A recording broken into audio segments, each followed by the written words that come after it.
शुरू करते हैं।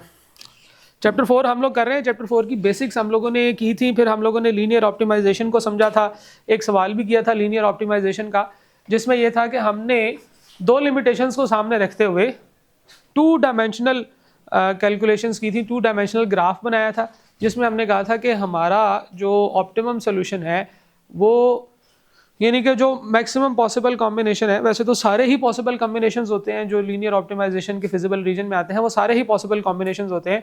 फिर हमने ये देखना होता है कि हमने मैक्सिमम पॉइंट फाइंड आउट करने के मिनिमम पॉइंट फाइंड आउट करना है। कॉर्नर पॉइंट थ्योरम ये कहता है कि मैक्सिमम पॉइंट्स या मिनिमम पॉइंट जो होते हैं वो फिजिबल रीजन के दरमियान में कहीं पे फॉल नहीं कर रहे होते, उसके कॉर्नर्स पे फॉल कर रहे होते हैं। तो ज़रा कॉर्नर चेक कर लिया करें। तो हम अपने कॉर्नर्स को चेक करते हैं, जिससे हमें ये पता चलता है कि हमारे जो कॉन्स्टेंट्स है वो कहाँ कहाँ पे फॉल करते हैं। अक्सर औकात डिफरेंट डाटा जो दिया होता है ना आपको, वो कभी कभार बच्चों को तंग करता है। वैसे तो क्वेश्चन जो है उसकी तरतीब वैसी ही है। एक चीज़ तो ये समझ लें कि आपको ये पूरा क्वेश्चन तो सॉल्व करने के लिए नहीं देगा, क्योंकि आपके पास एक तो टाइम की कमी होती है, दूसरा ये है कि आपका पेपर जो है वो रिटन पेपर नहीं है, आपका MCQ बेस्ड पेपर है। लेकिन अलॉन्ग द स्टेप्स वो आपसे कुछ कैलकुलेशंस करवा सकता है। जैसे एक काम जो सबसे ज़्यादा उसका पसंदीदा है एग्जामिनर का, वो ये है कि वो आपको प्रॉब्लम सेट दे देता है और आपको कहता है कि कॉन्स्ट्रेंट्स डिफाइन करें कि इसके कॉन्स्ट्रेंट्स क्या है। कभी कभार वो आपको कॉर्नर पॉइंट्स दे देगा और ऑब्जेक्टिव फंक्शन दे देगा और आपको कहेगा कि भाई आप बताओ कि इसमें से जो है ना वो सोल्यूशन क्या है। फिर ये भी पूछ सकता है कि बताओ कौन सा वेरिएबल या कौन सा कॉन्स्टेंट जो है वो अंडर यूटिलाइज्ड है, किसमें स्पेयर कैपेसिटी आइडल कैपेसिटी है, तो वो भी हम कैलकुलेट कर सकते हैं कि इतने यूनिट्स ऑफ प्रोडक्शन हम लोगों ने निकाली है, तो उसके बाद हमारे पास कौन कौन सा वेरिएबल कितना कितना कैपेसिटी स्पेयर है।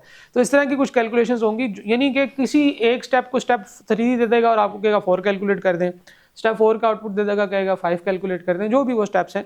लेकिन यह है कि वो कुछ ना कुछ किसी ना किसी तरीके से आपसे ज़रूर पूछ लेता है। जैसे हमने ग्राफ्स में कहा था कि ग्राफ्स बनाने के लिए नहीं आएंगे, लेकिन वो आपसे कोई ना कोई एक ग्राफ का स्टेप या ग्राफ को देके उसको इंटरप्रेट करना या एवेलुएट करना पूछ लेगा।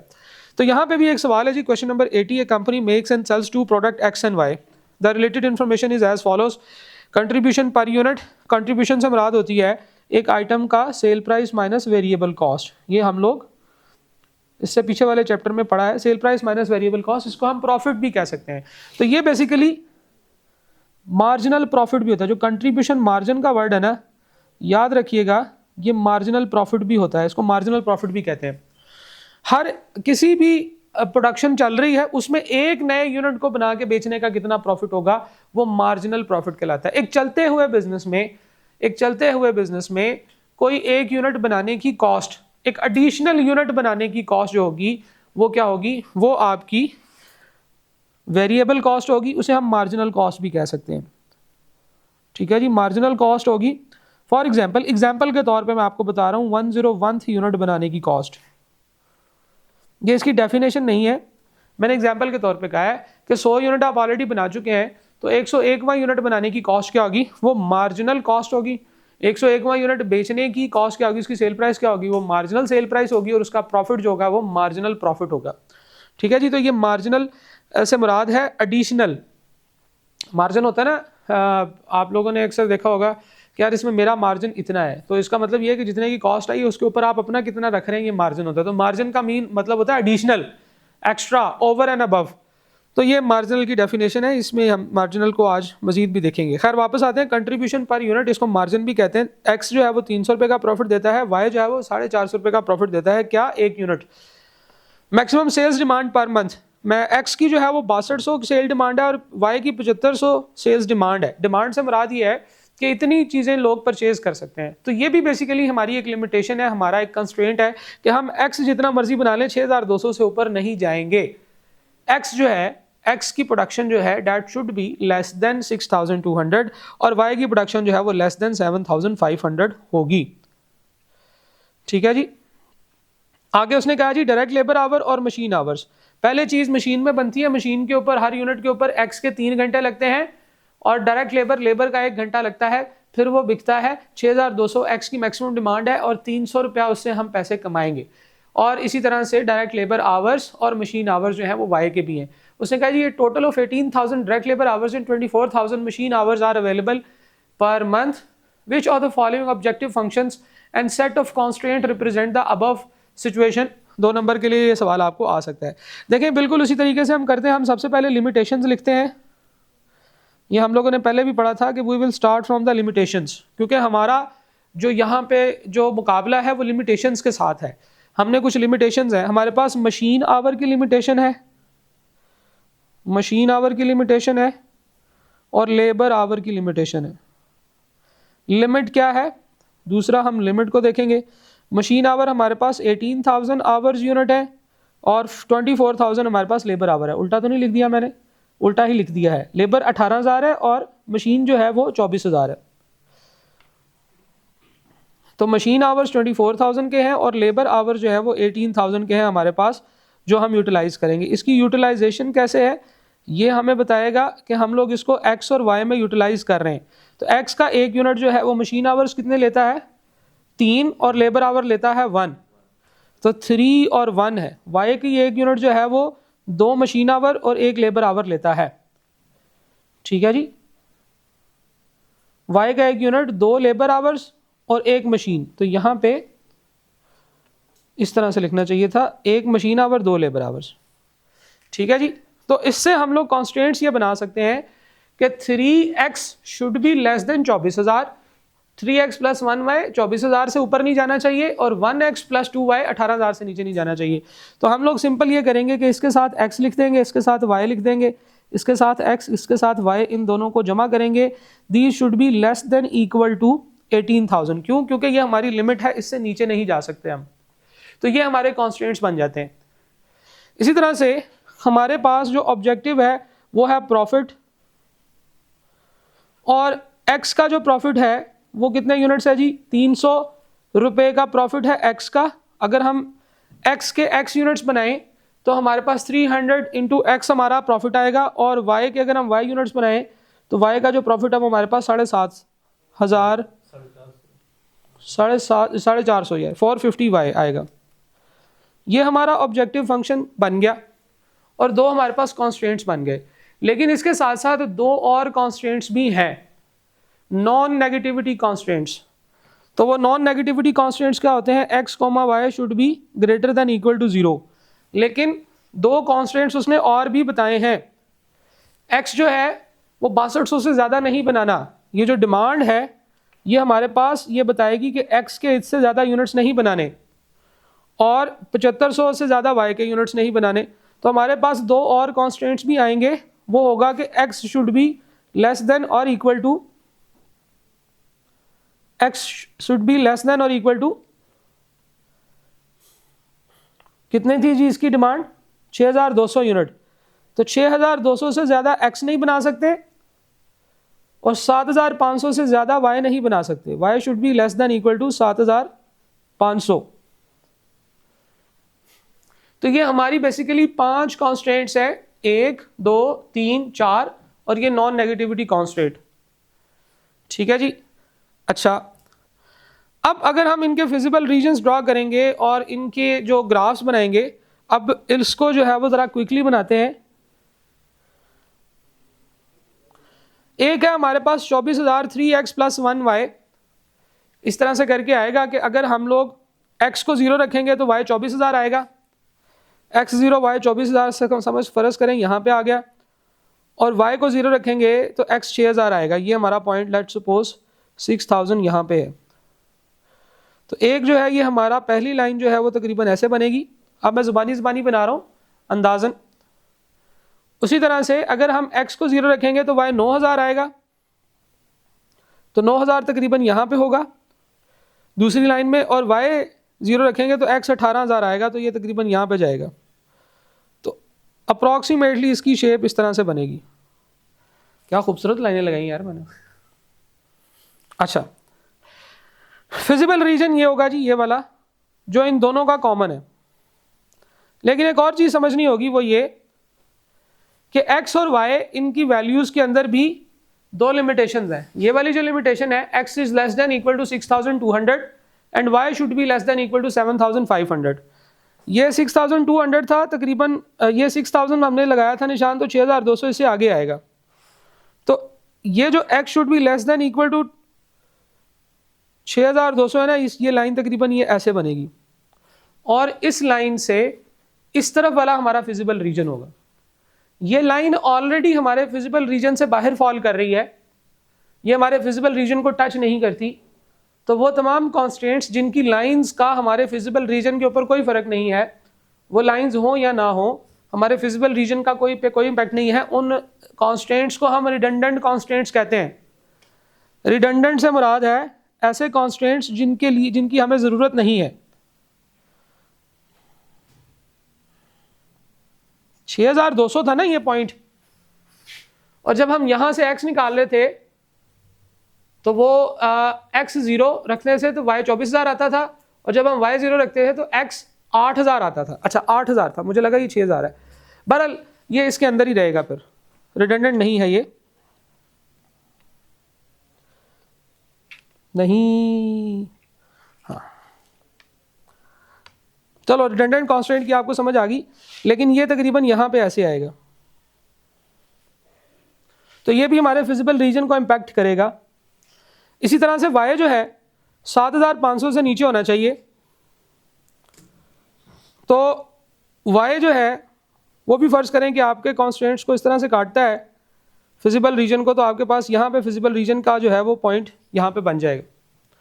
तो आपने फिजिबल रीजन के अंदर जो पॉइंट्स जो लाइंस आ रही हैं फिजिबल रीजन के अंदर, वो रिडंडेंट कांस्टेंट नहीं होंगी, लेकिन जो फिजिबल रीजन से बाहर है वो रिडंडेंट कांस्टेंट्स होंगी।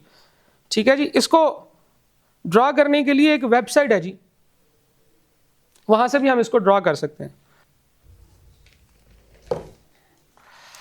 अच्छा, जब हम इसको ड्रा करेंगे तो इसके फिर जो कॉर्नर पॉइंट्स वगैरह होंगे, उन कॉर्नर पॉइंट से ही हम लोग इसको देख सकते हैं कि कौन कौन सा जो है इसका फिजिबल सोल्यूशन होगा। हमने प्रॉफिट मैक्सिमाइज करना है, बाकी एवरीथिंग एल्स इज सेम। ठीक है, एक और सवाल करते हैं, उसको हम फिर प्रॉपर ड्रा कर लेंगे।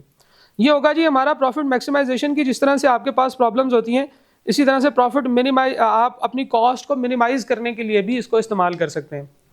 ठीक है जी, अगर आप जिस तरह से प्रॉफिट को मैक्सिमाइज करने के लिए इस्तेमाल करते हैं, उसी तरह से आप अपनी कॉस्ट को भी मिनिमाइज करना चाहते हैं, अगर कीपिंग इन माइंड कि हमारे पास जो है वो जो रिक्वायरमेंट है वो पूरी हो। तो जिस तरह से हम एक लिमिटेशन से लड़ रहे थे, अब हम दूसरी सिनेरियो की बात करते हैं जहाँ पे ये हमारे पास इस्तेमाल होता है। वहाँ पे ये है कि हम लोग प्रॉफिट को मैक्सिमाइज करने की बजाय हम अपनी कॉस्ट को मिनिमाइज कर रहे हैं। ठीक है जी, तो दो ऑब्जेक्टिव्स होते हैं किसी भी बिजनेस के, प्रॉफिट को मैक्सिमाइज करना या कॉस्ट को मिनिमाइज करना। तो कॉस्ट को मिनिमाइज करने के लिए भी लीनियर ऑप्टिमाइजेशन इस्तेमाल होती है, इसीलिए इसको ऑप्टिमाइजेशन कहते हैं। ऑप्टिमाइजेशन से मुराद है बेनिफिशियल चीज़ों को ज़्यादा से ज़्यादा करना और नुकसानदेह चीज़ों को कम से कम करना। तो हम लोग जो है वो इसको जो है वो कॉस्ट मिनिमाइज करने के लिए भी इस्तेमाल कर सकते हैं।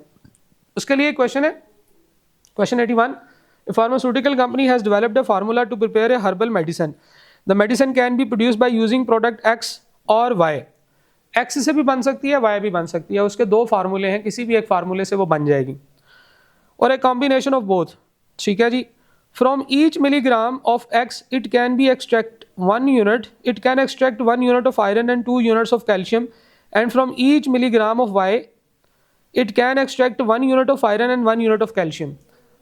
Each tablet of the medicine is required to contain 5 units of iron and 5 to 7 units of iron and 8 to 10 units of calcium. ठीक है, अब यहाँ पे भी थोड़ी सी आपको लिमिट रेंज आ गई है, वरना वो कहता था कि भाई 5 ही चाहिए, 5 से ज़्यादा नहीं, और 5 और 7 के दरमियान में होनी चाहिए, 7 से ज़्यादा नहीं, 5 से कम नहीं। तो आपका जो आयरन है वो 5 से 7 होना चाहिए, और 8 to 10 जो है वो हमारी यूनिट ऑफ कैल्शियम होनी चाहिए। ठीक है जी, तो हम कर लेते हैं। The cost of X is 6 per mg where y cost ₹4 per mg।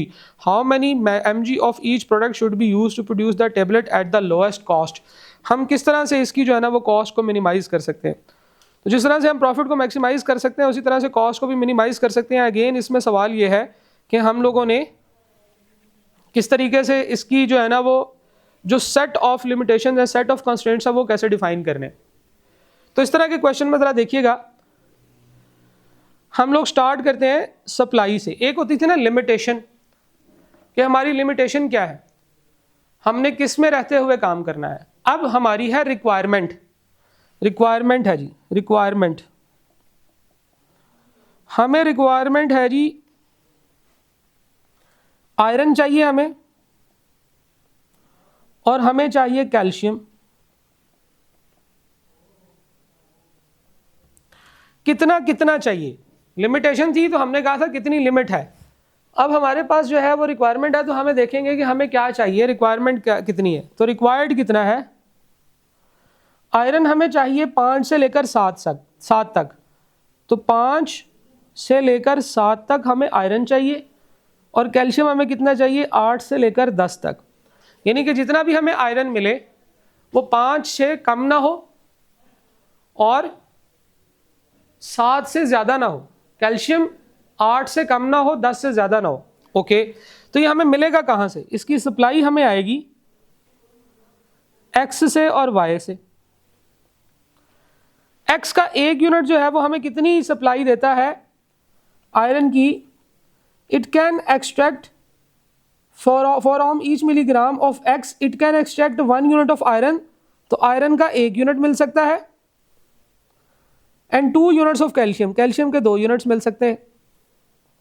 For each mg of Y it can extract 1 unit of iron, Y से भी आयरन का 1 यूनिट ही मिलेगा और कैल्शियम का भी 1 यूनिट मिलेगा। अब जितने मर्जी हम x इस्तेमाल कर लें तो हम उसके साथ लिख लेंगे x, और जितने y इस्तेमाल करेंगे हम उसके साथ लिखेंगे y। अब हमारी लिमिटेशन है कि हम इन दोनों को इस्तेमाल करेंगे और जमा करेंगे, तो इन दोनों को प्लस कर दिया। अब इससे पहले हम लोग सिर्फ एक साइड बाउंड करते थे उसकी, वो 24,000 से बड़ा नहीं होना चाहिए, 18,000 से बड़ा नहीं होना चाहिए। अब यहां पे उसने कहा है कि दोनों चीजें 5 से छोटा नहीं और 7 से बड़ा नहीं। तो हमें जितना भी आयरन मिलेगा वो ये होगा 1x प्लस 1y। हम जितना भी x और y इस्तेमाल करेंगे हमें हर x में से एक आयरन और हर y में से एक आयरन का mg मिलेगा। This should not be less than और equal to 5 and this should be more than equal to 7। 5 से ज्यादा नहीं, 5 से कम नहीं होना चाहिए और 7 से ज्यादा नहीं होना चाहिए।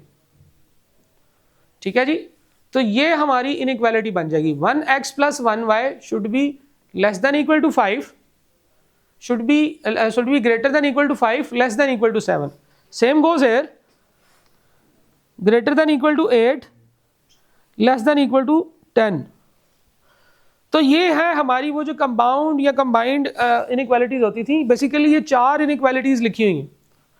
पहली इनइक्वालिटी क्या है, पहली है जी x plus Y should be greater than equal to 5, x plus Y should be less than equal to 7, 2x plus y should be greater than equal to 8, 2x plus y should be less than equal to 10, less than equal to 10, आखिरी वाला 10 should be greater than this। ठीक है, तो ये हमारे 4 constants बन गए हैं। फिर 2 और कॉन्स्टेंट्स होंगे x and y is equal to should be greater than equal to 0। अब जब ये कॉन्स्टेंट्स बनेंगे ना तो ये इसकी लाइन कुछ ऐसे बनेगी। पहली एक लाइन बनेगी कुछ फॉर एग्जांपल ऐसे करके, एग्जांपल के तौर पे मैं आपको बताता हूँ, ये निकलेगी तो दूसरी उसके पैरेलल होगी, फिर एक और निकलेगी। ये पहली लाइन की पहली 2 की लाइंस आ गई, ये वाली और ये वाली। अब इन 2 की जो लाइन बनेगी ना वो कुछ ऐसे बनेगी, 1 2। ठीक है जी, नीचे वाली लाइन से ऊपर वाला हमारा फिजिबल रीजन होगा, ऊपर वाली लाइन से नीचे वाला हमारा फिजिबल रीजन होगा। तो जब ये फिजिबल रीजन हमारा बनेगा तो हमारे बेसिकली इसका जो कॉमन एरिया है ना वो तकरीबन ये बनेगा। एग्जाम्पल के तौर पे बना रहा हूँ, अगर हम बनाने बैठेंगे तो टाइम लग जाएगा, आप खुद बनाएंगे तो आप इसी सोल्यूशन पे पहुंचेंगे कि ये एक बाउंडेड फिजिबल रीजन बनेगा जो कुछ इस तरह से बनेगा। ठीक है, जब आप इन 4 कॉन्स्टेंट्स को बनाएंगे। अब हमने क्या करना है, हमने इसके चारों कॉर्नर्स निकालने हैं। ये हमारा रिडंडेंट कॉन्स्टेंट इसमें कोई नहीं है। हमारा ऑब्जेक्टिव फंक्शन ये है कि हमने इसमें से कॉस्ट को मिनिमाइज करना है। तो हम z फंक्शन के अंदर सारे कॉर्नर पॉइंट्स की वैल्यूज पुट करेंगे और जिसका आंसर सबसे कम आएगा वो हमारा रिक्वायर्ड फंक्शन होगा। तो बेसिकली ये इस तरह से होगा। आगे चलते हैं जी, एक और चीज समझ लीजिएगा। ओ ये बल्कि नीचे शायद मैंने बनाया हुआ है, ये रहा, ये बनाया हुआ है। ठीक है, तो सैंपल के तौर पे मैंने बताया था। अब आप देखें कि 2 लाइंस ऐसे जा रही हैं, ये 2, ये दो किसी एक से होंगी, ये ग्रेटर देन 7, ये लेस देन 7, मतलब लेस देन 5 ना हो, ये वाला पॉइंट वो होगा। और ये 8 और 18, 8 और 10 वाले जो 2 पॉइंट्स थे, ये 2 लाइन ऐसे आ रही हैं। ठीक है, ये दोनों लाइंस जो है, ये वाली लाइन और ये वाली लाइन, ये वो है पहले वाली, और ये वाली जो लाइन है ये वो दूसरे वाली 2 लाइंस हैं। तो इन दोनों का जो पॉइंट ऑफ इंटरसेक्शन है वो ये आएगा, और यहाँ से जो है वो हम लोग इसका ऑब्जेक्टिव फंक्शन फाइंड आउट कर सकते हैं। ठीक है जी, ऑब्जेक्टिव फंक्शन ये इसके कॉर्नर्स में पुट करेंगे और फिर इसको देखेंगे। Using the above data, where are the constraints? What are the constraints relating to the requirement of calcium? Calcium के constraints क्या हैं? तो कैल्शियम के 2 constraints हैं। ये जो कैल्शियम के आगे हमने बनाए थे 8 वाला और 10 वाला, ये वाले 2 constraints कैल्शियम के हैं।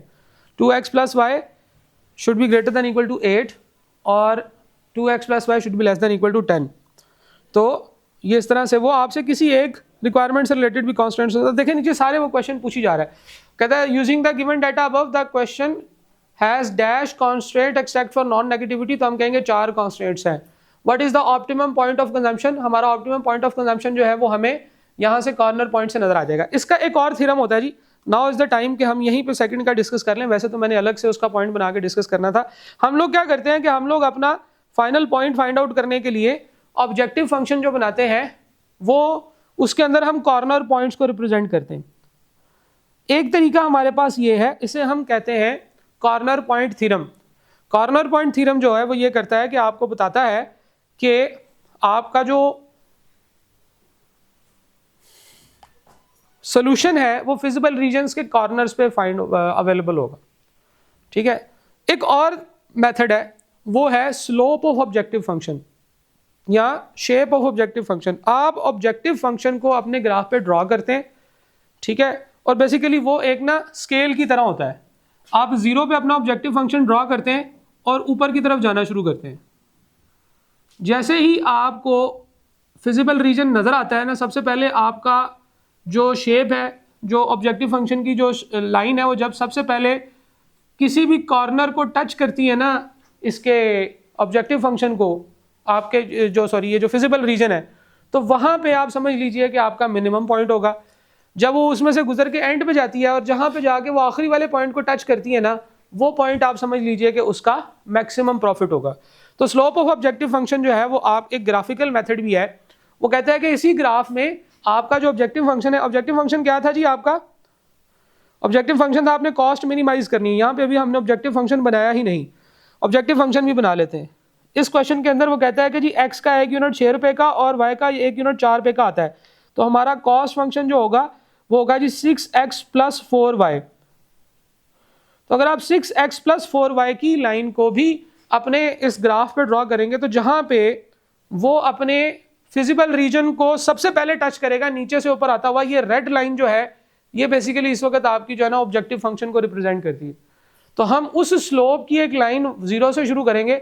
जैसे ही वो जाते जाते सबसे पहले जिस जगह पे आपके फिजिबल रीजन को टच करेगी, वो फर्स्ट पॉइंट जो होगा ना वो लोएस्ट पॉइंट होगा, और फिर वो इसमें से गुजर के ऊपर जाते जाएं, जहां पे वो आपके ऑब्जेक्टिव फंक्शन को सबसे एंड पे टच करेगी वो उसका मैक्सिमम पॉइंट होगा।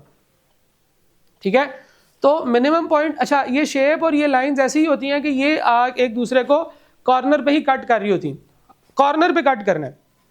ठीक है, तो जहां पे वो पहला पॉइंट जिस पे वो फिजिबल रीजन के पॉइंट को कट करेगी वो इसका ऑब्जेक्टिव फंक्शन का मैक्सिमम पॉइंट होगा। नॉर्मली ग्राफिकल मेथड इतना इस्तेमाल नहीं होता, लेकिन यहाँ पे लाइन को देखकर आपको ये अंदाज़ा हो जाना चाहिए कि ये जो रेड कलर की लाइन है ये आपकी ऑब्जेक्टिव फंक्शन है, और ये जिस पॉइंट पे आपके फिजिबल रीजन को नीचे से टच कर रही है वो पॉइंट जो है इसका मिनिमम पॉइंट होगा ऑब्जेक्टिव फंक्शन का। ऑब्जेक्टिव फंक्शन का मिनिमम पॉइंट जो है वो हमारे पास यहाँ पे है पॉइंट G के ऊपर। ठीक है जी, तो वी कैन से दैट कि 2 और इधर से क्या है जी ये नज़र नहीं आ रहा मुझे, लेकिन बहरहाल ये वाला जो रीडिंग है, ये वाला जो पॉइंट है ये इसका मिनिमम पॉइंट होगा। ठीक है, using the data given above what is the optimal point of consumption. Optimal point of consumption जो है y एक्सिस पे 2 है और x पे जो है वो 3 है। ठीक है जी, तो 3,2 जो है वो तकरीबन समझ लें आप, ग्राफ को रीड करके हमने बना लिया। Using the data above what is the minimum possible cost of consumption. तो हम देखेंगे कि 3 और 2 के ऊपर कॉस्ट ऑफ कंजम्पशन क्या है। 3 यूनिट एक्स के, 1 यूनिट एक्स का कितने का आता है 6 रुपये का, तो 6 3 18, और 4 रुपये का 1 यूनिट वाई का आता है 1 यूनिट वाई का जो है वो आपने कितने यूज़ किए 2, 8, 18 और 8 26, तो आपका minimum possible cost of consumption जो है वो 26 है। ठीक है जी। तो इस तरह से डाटा के अंदर से आपको डिफरेंट टाइप की चीज़ें कैलकुलेट करने के लिए कह सकता है। इस ग्राफ के अंदर हमारा कोई भी रिडंडेंट कांस्टेंट नहीं है, लेकिन there can be a graph जिसमें के एक लाइन जो है वो बस अपनी डेड एंड की मस्जिद अलग बना के खड़ी है, उसका हमारे सोल्यूशन सेट पे कोई फ़र्क नहीं है। इस तरह के पॉइंट्स को हम लोग रिडंडेंट पॉइंट्स कहते हैं। इस तरह के ग्राफ्स को कांस्टेंट्स को हम रिडंडेंट कांस्टेंट्स कहते हैं। वो कांस्टेंट्स जो कि हमारे डिसीजन के ऊपर कोई असर नहीं कर रहे, उनको हम रिडंडेंट कांस्टेंट्स कहते हैं।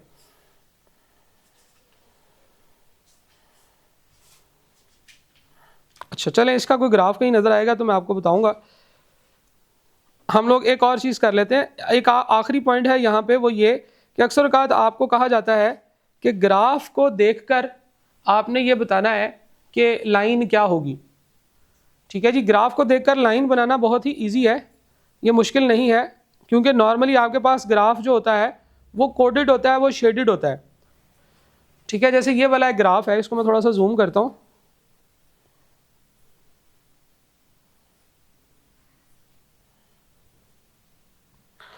इस ग्राफ में 3 लाइंस हैं।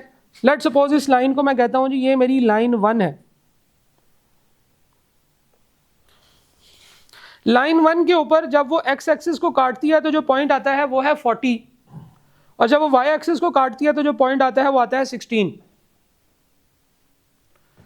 तो ये 2 पॉइंट्स हैं, इन दोनों पॉइंट्स से ये दोनों इंटरसेप्ट भी हैं। हमने इससे पहले कार्टेशियन प्लेन वाले चैप्टर में ये पढ़ा था कि 2 पॉइंट्स हों और अगर वो दोनों इंटरसेप्ट्स हों तो हम बहुत easily equation of the line find out कर सकते हैं। हमारा फार्मूला क्या था, x ओवर x इंटरसेप्ट। तो x का इंटरसेप्ट की वैल्यू कितनी है 16, x over 16 plus y over y intercept.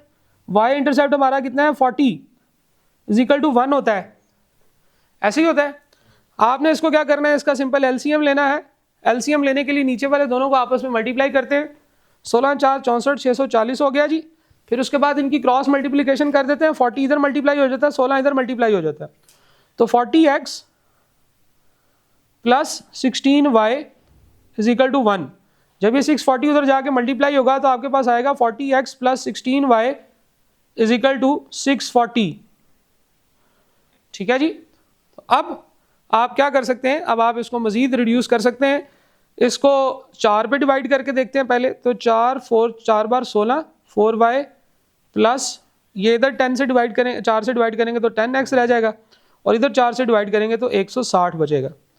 तो ये तो है जनाब आपकी एक इक्वेशन। अब अगला सवाल ये है कि इसके साथ लेस देन का साइन आएगा कि मोर देन का साइन आएगा। लेस देन का साइन आएगा या मोर देन का साइन आएगा। उसके लिए ज़रूरी ये है कि y को अकेला करें। ठीक है, y को अकेला करें। अगर y के साथ जो वेरिएबल है उसका साइन, y के साथ ये जो 4 लिखा हुआ है अगर इसके साथ माइनस होगा तो फिर पहले y को प्लस करना पड़ेगा, और फिर उसके बाद लाइन के देखें कि लाइन से 0 किस तरफ है। अगर लाइन से 0 निचली तरफ है, लाइन का 0 उससे नीचे है और आपका फिजिबल रीजन भी नीचे है, तो इसके साथ लेस देन का साइन लगेगा। लेस देन और इक्वल टू का साइन लगेगा।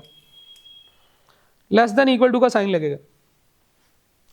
हाँ, अगर यही सिचुएशन ऐसी होती है कि आपके पास एक लाइन निकलती 10x minus 4y is equal to 160, तो फिर आपको पूरी इक्वेशन को माइनस से मल्टीप्लाई करना चाहिए। ठीक है, फिर आपकी इक्वेशन बनेगी minus 10x plus 4y is equal to minus 160, और अब आप इसके साथ लेस देन का साइन लगा सकते हैं। ठीक है, अब वो नीचे की तरफ सही है। तो नॉर्मली y के साथ जो है वो आपने ये साइन लगाना होता है। अब मोस्टली क्योंकि इसमें चीज़ें ऐड हो रही होती हैं, इसलिए इसमें आपको शायद ही कोई माइनस की कोई सिचुएशन मिले जिसमें y माइनस के साथ होगा। अच्छा, दूसरा जो पॉइंट है, इसी तरह से सारी लाइंस आप आइडेंटिफाई कर सकते हैं। ये वाली जो लाइन है ये 20 है इस तरफ, और इस तरफ मुझे नहीं पता क्या है। एक तरफ तो 20 है, दूसरी तरफ 16 और 24 के तकरीबन दरमियान में है, तो मैं इसे 20 कह सकता हूं। तो एक तरफ भी 20 है और दूसरी तरफ भी 20 है, तो 20/20x और 20 y/20, x/20 और y/20, तो उस तरह से आप इसके लाइन बना लेंगे। तो इस तरह से आप सारी की सारी जो लाइंस है वो ड्रॉ कर सकते हैं। ये इसने क्या किया हुआ है, जो हमारी लाइन जो हमने बनाई है वो भी कहीं नजर आ रही है हमें कि नहीं? हमें तो कहीं नजर नहीं आ रही। 10x + 4y should be less than equal to 160। ठीक है जी। 3x + 6y ये नहीं है, 20x + 10y ये भी नहीं है, 50x 50y 1000 ये भी नहीं है। तो ये क्या हो रहा है? हाँ मतलब तीन देखो ना, ऑप्शंस में तीनों दी हुई है, 1 2 3 और एक्स वाई ग्रेटर देन 0 ये भी है हमारा। ठीक है जी, ये तो ऑप्शंस तो यही है। ये वाली जो लाइन होगी ये 15 और 32 पे जा रही है, 15 और 32। ठीक है, 25 और 10 और 400।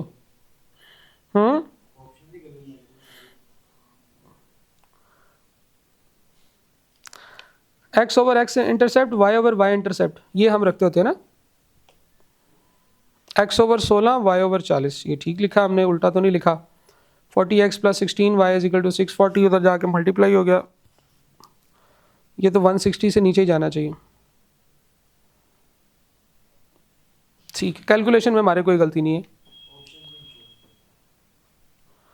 ठीक है, इसका कोई और सवाल देखते हैं ताकि हम अपने सवाल तक तो पहुंचे। ये भी है जी एक,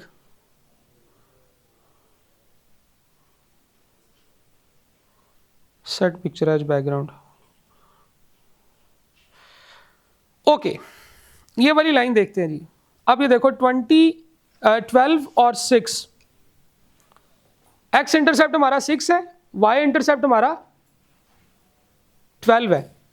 तो x/x इंटरसेप्ट, y/y इंटरसेप्ट। तो x/x इंटरसेप्ट कितना है जी 6 प्लस y/y इंटरसेप्ट कितना है जी 12 = 1।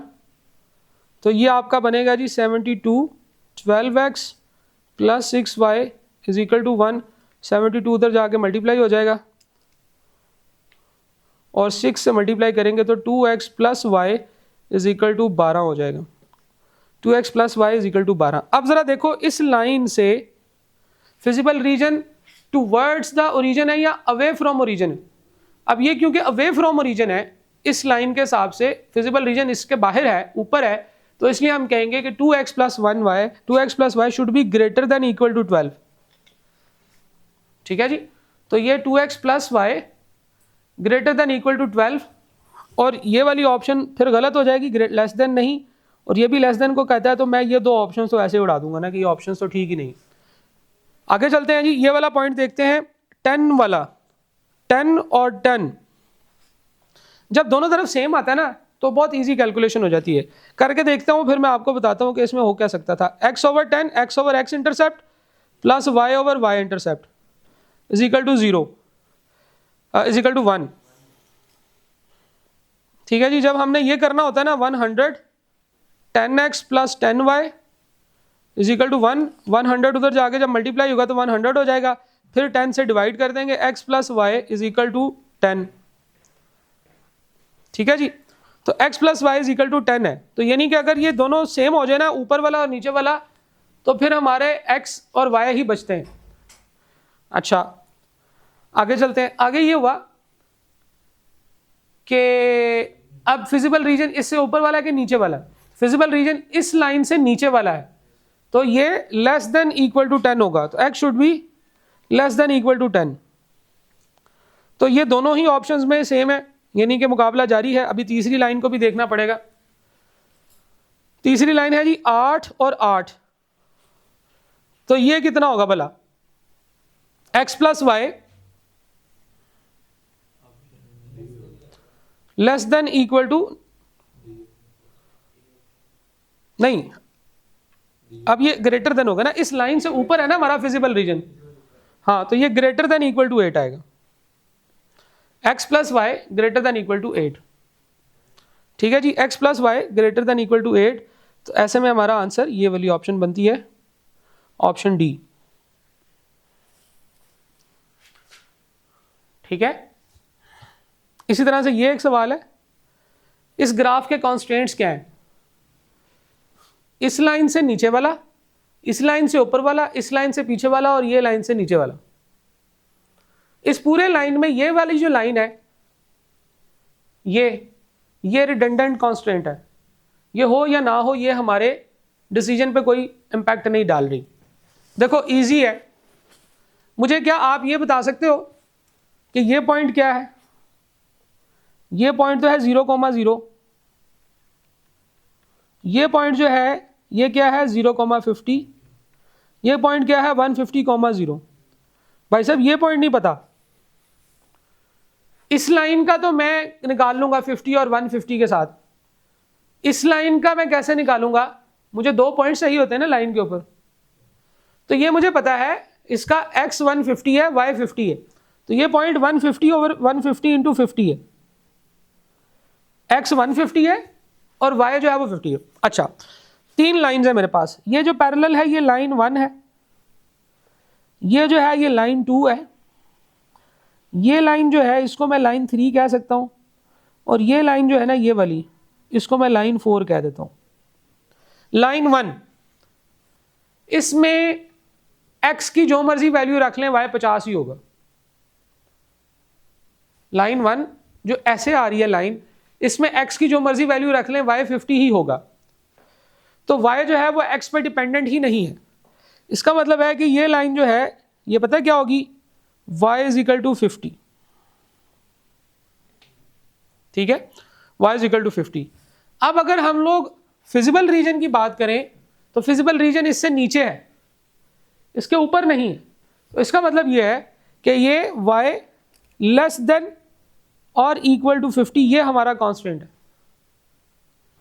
ये वाली जो लाइन है लाइन 2, इसकी बात करें तो y जो मर्जी हो, x इसमें 150 है, तो x is less than equal to 150। ये दो पॉइंट्स हो गए। अगर ग्राफ इस लाइन से इस तरफ होता तो हम कहते हैं कि x should be greater than equal to 150। यहां पे ग्राफ इस लाइन से पीछे है तो x is less than equal to 150 ये आएगा। दो लाइंस रहेगी। एक तो लाइन ये है 50 और 150 वाली, इसको हम लाइन नंबर 4 कह रहे हैं। लाइन 1 भी आ गई, लाइन 2 भी आ गई। पहले लाइन 3 कर लेते हैं। लाइन 3 के दो पॉइंट्स है 0,0 और 150,50। तो हम लोग जब वो 2 पॉइंट फाइंड आउट करेंगे, y minus y1 over y2 minus y1 is equal to x minus x1 over x2 minus x1। तो हमारे पास y minus y1 first point 0 है, y2 जो है वो हमारा है 50 माइनस 0, x माइनस x1 पहले पॉइंट का कंपोनेंट जो है वो 0 है, और x2 जो है वो हमारे पास 150 है माइनस 0। ठीक है जी, इसको हमने फर्स्ट पॉइंट कह दिया है, इस वाले को पॉइंट नंबर 1 कह दिया है, और ये वाला जो पॉइंट है ये हमारा पॉइंट नंबर 2 है, वो 150,50 वाला। ओके, तो हमारे पास बनेगा y over 50 is equal to x over 150। तो 150y is equal to 50x, या 150y ये उधर ले जाते हैं जी। 150y पहले 5x माइनस 150y, या 50 को इस तरफ ले आते हैं। ठीक है जी, 50x को इस तरफ ले आते हैं। 150y minus 50x is equal to, इस तरफ तो रह गया 0। ठीक है जी,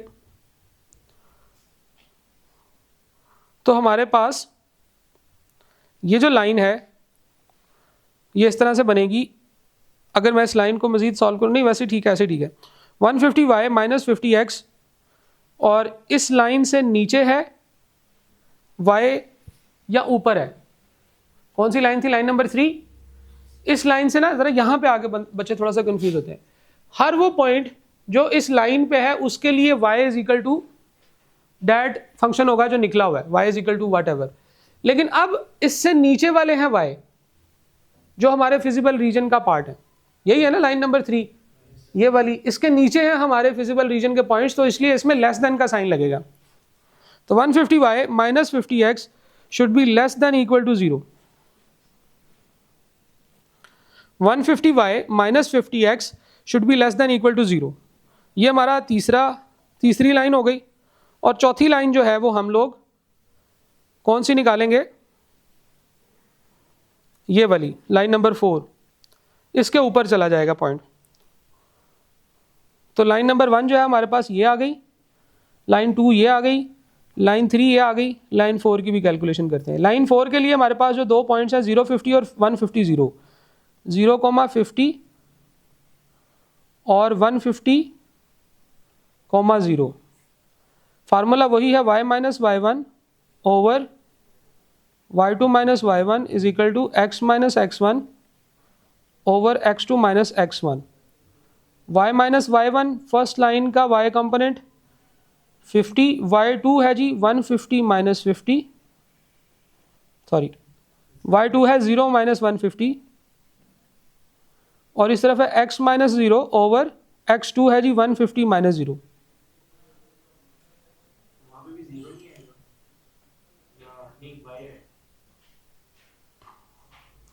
ये 1, ये 50, 0 माइनस 50 देख लेते हैं। 050 एक पॉइंट है हमारा 050 और एक है 150। तो y minus y1 first point का y1 जो है वो 50 है, y2 है जी सेकंड पॉइंट का y वो 0 है माइनस 50, ठीक हो गया जी। x minus 0 over x2 minus 150 minus 0, ठीक हो गया मेरे ख्याल से। y minus 50 is equal to x over minus 50 और ये 150। तो ये 150 इधर जाके मल्टीप्लाई हो जाएगा, 150y माइनस कितना बनता है जी 75 और 00 is equal to minus 50x, ठीक है, माइनस 50x। अच्छा, इसको आप सारों को एक तरफ कर लें, ये 7500 ही आएगा, 15 5 75, ठीक है 7500 ही आएगा। 7500 इधर ले जाते हैं, माइनस 50 उधर जाके प्लस का 50 हो जाएगा, तो ये हो जाएगा 50x plus 150y is equal to 7500 का पॉजिटिव 7500। अब इसको 50 से मल्टीप्लाई कर लें, डिवाइड कर लें, 50 पे डिवाइड होगा तो ये 3 रह जाएगा, x plus 3y is equal to, ये 50 से डिवाइड होगा तो कितना रह जाएगा जी 150। तो ये हमारे पास लाइन आ जाएगी। अच्छा, इस लाइन को 150y माइनस 50x को, इसको भी हम रिड्यूस कर सकते हैं दोनों तरफ। अगर हम इसको फॉर एग्जांपल 50 से डिवाइड कर दें, दोनों तरफ हम इसको 50 से डिवाइड कर दें या माइनस 50 से डिवाइड कर दें, तो इसको हम लोग दोनों तरफ 50 से डिवाइड होगा, 0 ओवर 50 क्या होता है, एनीथिंग 0 डिवाइडेड बाय एनीथिंग 0 ही होता है, ठीक है जी।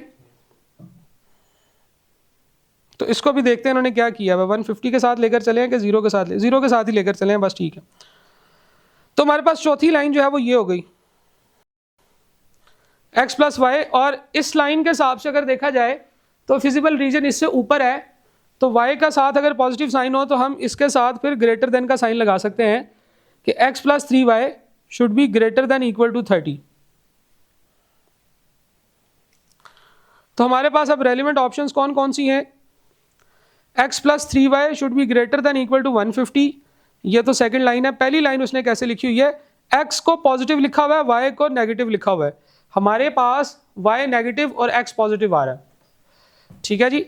और हम लोग क्या करेंगे, हम इसको दोनों तरफ जो है वो डिवाइड करेंगे माइनस 50 से। इस लाइन को, इस इक्वेशन को थोड़ा सा हमें चेंज करना होगा, दोनों तरफ माइनस 50 से जब मैं मल्टीप्लाई करूँगा, डिवाइड करूँगा, तो इस तरफ रह जाएगा divided by minus 50 divided by minus 50 और इधर भी divided by minus 50।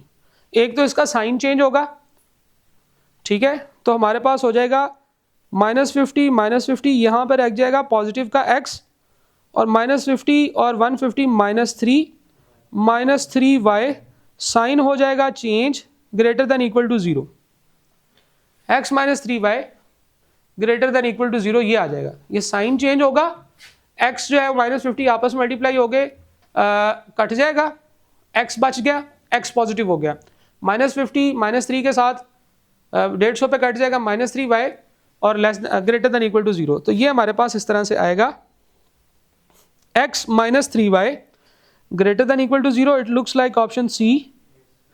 x plus 3y greater than equal to 150, y should less than equal to 150, x should be less than equal to 150 and x plus y should be greater than equal to 0. अब इस सवाल में interestingly ये non negativity constants जो हैं ये भी आपके रिडंडेंट हैं, ये भी आपके रिडंडेंट है क्योंकि आपका फिजिबल रीजन तो यही वाला एरिया है, ना इससे नीचे जा रहा है ना ऊपर ना कहीं और नहीं जा रहा। तो नॉन नेगेटिविटी कांस्टेंट कहते हैं कि इधर इधर और इधर ना आए, तो हम कहते हैं यार हमारा पहले ही बाउंडेड फिजिबल रीजन है, पहले ही हमारा फिजिबल रीजन बाउंडेड है, हमारी नॉन नेगेटिविटी कांस्टेंट जो है वो उसी तरह से सेट है। तो यहां पे अगर आप देखें तो एक तो ये वाला जो है x प्लस वाई ये भी आपका रिडंडेंट है, यानी कि वो कांस्टेंट जिसका फिजिबल रीजन पे कोई इंपैक्ट ना हो, और दूसरा एक और भी है जो रिडंडेंट है, वो कौन सा था, वो y वाला था कि y should be less than equal to 50, क्योंकि उसके बगैर भी ये ऊपर वाली लाइन नंबर 1 अगर ना भी हो तो भी हमारा फिजिबल रीजन यही बनेगा। ठीक है जी, तो इस तरह से हम लोग रिडंडेंट कांस्टेंट्स जो है वो ड्रॉ करके आइडेंटिफाई कर सकते हैं। इसके अलावा इसके ना कुछ टोटके बताए जाते हैं, वो टोटके क्योंकि 100% सिचुएशंस पे पूरे नहीं आते, इसलिए मुझे पता ही नहीं वो क्या है कि रिडंडेंट कांस्टेंट्स को कैसे आइडेंटिफाई किया जाएगा। रिडंडेंट कांस्टेंट्स को आइडेंटिफाई करने का एक ही तरीका है कि आप ग्राफ्स बनाएंगे, वहां से आपको पता चलेगा कि ये रिडंडेंट है या नहीं। ठीक है जी, तो दिस कंक्लूड्स द चैप्टर। यहाँ पे हम लोगों ने लीनियर ऑप्टिमाइजेशन के भी 2-3 सवाल और भी देखे हैं, फिर ग्राफ से वर्क बैक करना सीखा है कि हम किस तरीके से अपने ग्राफ को सामने रखते हुए लाइंस फाइंड आउट कर सकते हैं। इसकी 3 एग्जांपल्स हमने कर लिए बाय द वे, 2 तो ठीक कर लिए, ये वाले का आंसर ही मैच नहीं कर रहा था इसलिए हमने इसको फिर कंटिन्यू नहीं किया। ऐसे आंसर क्यों नहीं मैच कर रहा था, 10x plus 4y less than equal to 160, खैर इसमें से कोई भी जो है वो 160 का तो कोई भी कॉम्बिनेशन नहीं बनता, छोड़ें जी इसको, दफा करें। ठीक है जी, कोई सवाल जी?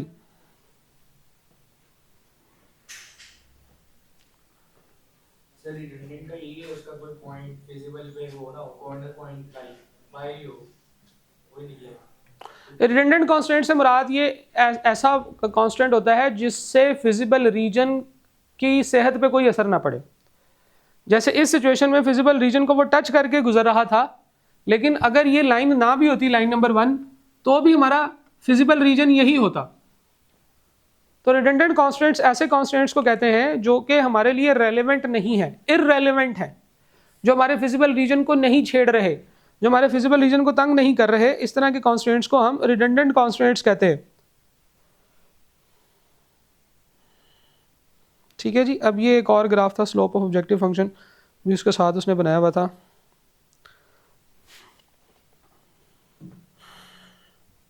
अब अगर आप यहाँ पे देखें तो ये 4 ऑप्शंस बनी हुई हैं। जब वो वेबसाइट चलती होती थी ना, तो मैंने उस वक्त के ये ग्राफ वहाँ से डिज़ाइन कर करके बनाए हुए। ये वाली एक ऑप्शन है, इस ऑप्शन में देखें फिजिबल रीजन है ये वाला, एक कांस्टेंट ये भी चल रहा है हमारा, ये रिडंडेंट है, एक कांस्टेंट ये चल रहा है, ये भी रिडंडेंट, एक कांस्टेंट ये भी है, ये भी रिडंडेंट है। क्यों? क्योंकि ये फिजिबल रीजन को छेड़ नहीं रहा। तो एक लाइन ये वाली, एक लाइन ये वाली और एक लाइन ये वाली, ये तीनों रिडंडेंट। हाँ, उससे टच कर रहे हैं, लेकिन उससे ये फर्क तो नहीं, उससे जो डेफिनेशन है वो ये है कि उससे फिजिबल रीजन जो है वो इम्पैक्ट ना होता हो। तो ये जो स्लाइड लाइन है उसका भी एक ही पॉइंट गुजर है, ये रेड, ये वाली, ये तो वो है ना ऑब्जेक्टिव फंक्शन है, लाल कलर की है ना, रेड कलर जो है ये ऑब्जेक्टिव फंक्शन है। ऑब्जेक्टिव फंक्शन की वो जो हम लोगों ने जो भी वेबसाइट देखी थी जो नहीं चली, वो ये साथ में ऑब्जेक्टिव फंक्शन भी बना देती थी। ठीक है, जो मैक्सिमाइज करना था तो वो मैक्सिमाइज करके दिखाती थी, मिनिमाइज करते शुरू में उसने पूछा था ना कि बताओ मैक्सिमाइज करना है कि मिनिमाइज करना है, तो वो ये हो गया। और रिडंडेंट कांस्टेंट की डेफिनेशन यही है कि वो फिजिबल रीजन को छेड़ती नहीं है, फिजिबल रीजन को टच करके गुजरे या ना गुजरे वो मैटर नहीं करता। ठीक है जी, अच्छा इसमें एक छोटा सा कॉन्सेप्ट और ऐड हुआ है, वैसे तो हमने डिस्कस कर लिया है, लेकिन मार्जिनल का मतलब क्या है? मार्जिनल का मतलब है एडिशनल, एक नए यूनिट की कॉस्ट, एक नए यूनिट का प्रॉफिट, एक नए यूनिट की जो है वो जो भी जो कॉस्ट होती है या प्रॉफिट या सेल प्राइस। तो मार्जिनल कॉस्ट से मुराद होगी additional cost of producing 1 more unit. जब ऑलरेडी आप कुछ यूनिट्स बना रहे हैं और उसमें आपने एक और यूनिट बनाना है, उसकी एडिशनल कॉस्ट क्या होगी, यानी कि एक एडिशनल यूनिट का प्रॉफिट, उसे हम मार्जिनल कॉस्ट या एडिशनल कॉस्ट कहते हैं, एक एडिशनल यूनिट की cost. Rate of change of total cost with respect to output, ये हमें बताती है, फॉर एग्जांपल अगर मार्जिनल कॉस्ट है तो वो हमें बताती है कि कॉस्ट में क्या चेंज आएगा अगर हम लोग 100 के बाद 101वां यूनिट बनाएंगे या 70 के बाद 71वां यूनिट जब बनाएंगे तो कॉस्ट में क्या चेंज आएगी। कॉस्ट में जो इंक्रीज है वो हमेशा सेम होगा, ये हम अज्यूम करते हैं, ठीक है। मार्जिनल कॉस्ट फंक्शंस या ये वाला जो हमारा मार्जिनल एनालिसिस है, या वो जो हमने ब्रेक इवन एनालिसिस सीखा था, उसमें हमने ये कहा था कि हर नए यूनिट को बनाने की कॉस्ट और हर नए यूनिट को बनाकर बेचने की सेल प्राइस वो सेम है। हमने कहा था सेल प्राइस इतने रुपए है, वेरिएबल कॉस्ट इतनी है, तो वो इक्वल ही होंगी, ठीक है जी। लीनियर प्रोग्रामिंग के अंदर marginal cost equals to coefficient of the decision variable in the cost function, ठीक है। ये जो डिसीजन वेरिएबल होता है, इसकी जो स्लोप होती है ना, स्लोप, वो मार्जिनल कॉस्ट होती है, यानी कि हमें ये पता चलता है कि यार चेंज कितना आ रहा है, तो बेसिकली चेंज कितना आ रहा है ये हमें यहाँ से पता चलता है। Marginal revenue is the additional revenue earned by selling one more unit, ठीक है। मार्जिनल रेवेन्यू भी जो है वो फिक्स होता है, तो फिर मार्जिनल प्रॉफिट क्या होगा, marginal revenue minus marginal cost, ठीक है जी। In linear programming marginal profit is constant and equal to the profit coefficient of the objective function. हर एक नए यूनिट को बना के बेचने का प्रॉफिट उतना ही होगा जितना वो ऑब्जेक्टिव फंक्शन में नहीं बताता हमें कि यार ऑब्जेक्टिव फंक्शन के अंदर इस एक यूनिट को बना के बेचने का इतना रेवेन्यू है, इसको बना के बेचने का इतना revenue, so on and so fourth, ठीक है। अच्छा, कभी कभार एक चीज याद रखिएगा, ऑब्जेक्टिव फंक्शन के अंदर वो आपको एक फिक्स कॉस्ट भी दे देता है। फॉर एग्जाम्पल, जैसे वो उसने हमें कहा था कि वो जो हमने गोलियां बनानी है हर्बल प्रोडक्ट की, तो एक्स भी बनाना है, वाई भी बनाना है, लेकिन कुछ हमारी फिक्स कॉस्ट भी है। तो हमने जो ऑब्जेक्टिव फंक्शन उधर बनाया था वो हमने कुछ ऐसे बनाया था कि हम लोगों ने कहा था कि एक्स और वाई इन दोनों को बनाने का जो कॉस्ट है वो हमारा ऑब्जेक्टिव फंक्शन है, और वो है जी 6x + 4y। इसके साथ कभी कभार एक फिक्स कॉस्ट का कंपोनेंट भी दे दिया जाता है, वो कहता है कि जी फिक्स कॉस्ट जो है वो 20,000 पे है, तो हमने फिक्स कॉस्ट को बीच में शामिल कर देना है, इससे हमारी जो सारी कैलकुलेशंस है वो आउट हो जाती हैं। तो अगर कभी वो हमें कहे कि हमारा कॉस्ट फंक्शन 6x + 4y + 20,000 है, तो हमने ये करना है कि अपने ऑब्जेक्टिव फंक्शन की कैलकुलेशन करते हुए इस फिक्स कंपोनेंट को साइड पे कर देना है, क्योंकि हम प्रॉफिट कैलकुलेट कर रहे हैं। ऑब्जेक्टिव फंक्शन में अगर कोई फिक्स कंपोनेंट होगा तो वो हमारी कैलकुलेशन को सिर्फ बढ़ाएगा, ये काम करेगा, इसलिए इग्नोर कर देना है आपने, इसको साइड पे कर देना। हमारा ऑब्जेक्टिव फंक्शन एक्स और वाई वाला ही, ठीक है, कि वो वेरिएबल जिसमें एक्स वाई इस्तेमाल हो रहा है। ऐसा भी हो सकता है कि हमें कहे कि आपका जो ऑब्जेक्टिव फंक्शन है ना वो ऐसे है कुछ, z = 6x + 4y - 3 या 0.2xy, ये आपका ऑब्जेक्टिव फंक्शन हो गया। तो ऐसे केस में ये 0.2xy जी है, ये भी आपका ऑब्जेक्टिव फंक्शन है। जब आप कॉर्नर पॉइंट्स फाइंड आउट कर रहे होते हैं तो x की जगह पे कॉर्नर पॉइंट का x और y की जगह पे कॉर्नर पॉइंट का y रखते हैं, तो तब आपने ये वाली कंपोनेंट को भी इस्तेमाल करना है। हाँ, अगर इसके साथ ये भी होता कि हमारा ऑब्जेक्टिव फंक्शन जो है वो ऐसे है, इसके साथ 20,000 भी ऐड हो रहा है, तो जो फिक्स कंपोनेंट है उसे आपने इग्नोर कर देना है और वेरिएबल कंपोनेंट को आपने अपने डिसीजन मेकिंग में शामिल करना है, ठीक है जी। ये याद रखिएगा कि ऑब्जेक्टिव फंक्शन के अंदर चाहे वो मैक्सिमाइज करने का हो या मिनिमाइज करने का हो, फिक्स कंपोनेंट्स आपने साइड पे कर देने हैं और रिमेनिंग जो भी आपका कंपोनेंट है उस कंपोनेंट को सामने रखते हुए आपने ऑब्जेक्टिव फंक्शन को इवैल्यूएट करना है कॉर्नर पॉइंट्स के ऊपर। फिर अगर वो पूछे कि हाँ भाई बताओ एंड पे प्रॉफिट कितना आ रहा है, तो फिर ये आपकी फिक्स कॉस्ट है ना असल में, तो ये आपकी डिसीजन मेकिंग के लिए रेलिवेंट नहीं है। लेकिन अगर वो आपसे कहते हैं कि यार, अगर तो आपसे कहते हैं ना ऑब्जेक्टिव फंक्शन बताओ मैक्सिमम कितना है, मिनिमाइज किधर करना है, तो आपने इसके बगैर ही मैक्सिमाइज या मिनिमाइज करने का डिसीजन ले लेना है। अगर वो कहता है बताओ प्रॉफिट कितना हुआ, तो फिर ये अगर हमारी कॉस्ट होगी तो ये बीच में ऐड होनी है, फिर हमें प्रॉफिट पता चलेगा ना।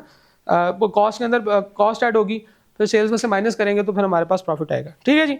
तो इस तरह से हम लोग इसको कंक्लूड करते हैं जी इस चैप्टर को। यहाँ पे हम लोगों ने लीनियर ऑप्टिमाइजेशन के कुछ क्वेश्चन सीखे हैं, सारी वेरिएशन समझी हैं, ग्राफ्स के ऊपर कुछ चीज़ें समझी हैं।